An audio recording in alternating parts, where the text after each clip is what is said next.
Assalamualaikum warahmatullahi wabarakatuh. Perkenalkan, nama saya Siti Alifia Jinan dari jurusan Ekonomi Islam Universitas Padjadjaran dengan NPM 1204102055. Di sini saya akan mempresentasikan mengenai buku yang berjudul 1001 Invasion Muslim Heritage in Our World dengan subbab Navigation. Bukti awal kompas magnetik ditemukan itu adalah dalam buku cerita karya Persia Sales oleh Muhammad Al-Afwi. Saat itu, orang Cina mengembangkan kompasnya untuk digunakan dalam Feng Shui atau disebut juga dengan ilmu topografi dari Tiongkok. Dan kemudian, pelaut mengembangkannya untuk digunakannya dalam navigasi. Pada tahun 1233, pelayarannya melewati Laut Merah atau Teluk Persia.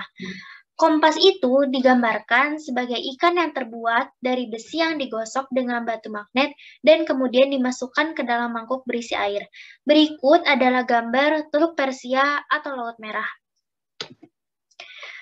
Penjelasan lengkap pertama tentang penggunaan kompas magnet untuk navigasi di dunia Islam telah ditulis oleh Bailaq Al-Kipchaki dalam bukunya yang berjudul Treasure from Merchants Who Seeks Knowledge of Stone, ditulis di Mesir tahun 1282. Penjelasan lengkap tentang buku tersebut dikembangkan lebih lanjut dan dibawa ke Eropa oleh pedagang Muslim. Beliau adalah salah satu ahli navigasi yang bernama Ibnu Majid. Kakeknya juga seorang ahli navigasi. Nah, Ibnu Majid ini mengetahui semua rute Laut Merah ke Afrika Timur, dan laut dari Afrika Timur ke Cina. Nah, beliau juga menulis 38 risalah. Ada yang berbentuk prosa dan ada yang berbentuk puisi. Pembahasan subjeknya mengenai astronomi dan bahari, rumah-rumahan, bulan, rute laut, dan garis tentang pelabuhan.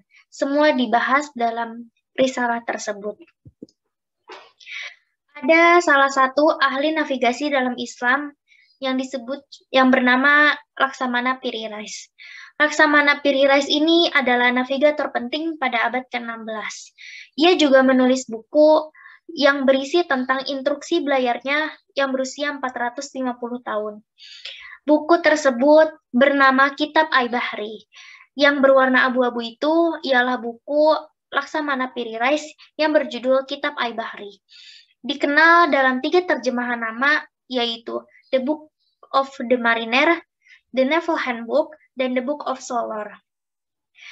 Baru-baru ini, buku tersebut diterbitkan kembali pada tahun 1991 oleh Kementerian Kebudayaan dan Pariwisata Turki, dengan cetakan naskah berwarna asli dan teks Ottoman yang sudah diterjemahkan ke dalam bahasa Latin, Turki modern, dan bahasa Inggris. Buku The Naval Handbook adalah salah satunya buku manual paling lengkap dan komprehensif yang mencakup Laut Mediterania dan Laut Aegea.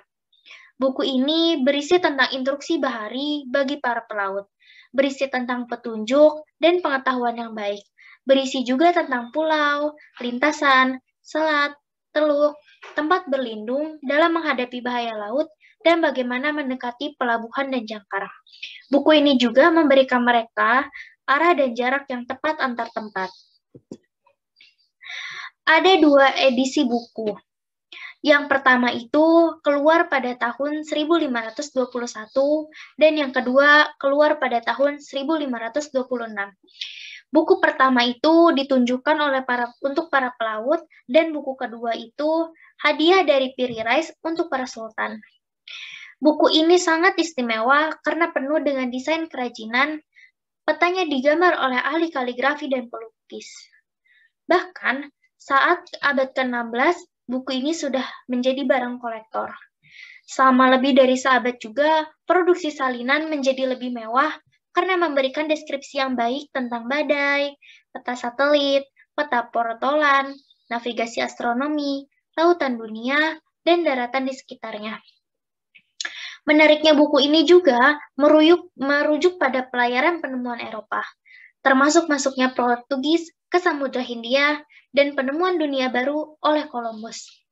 Buku The Naval Handbook oleh Peri Reis ini adalah buku panduan pelaut ke pantai dan pulau-pulau Mediterania yang membuka jalan untuk para pelaut modern.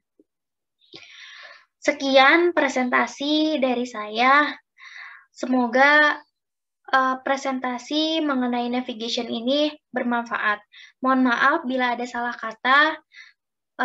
Terima kasih. Wassalamualaikum warahmatullahi wabarakatuh.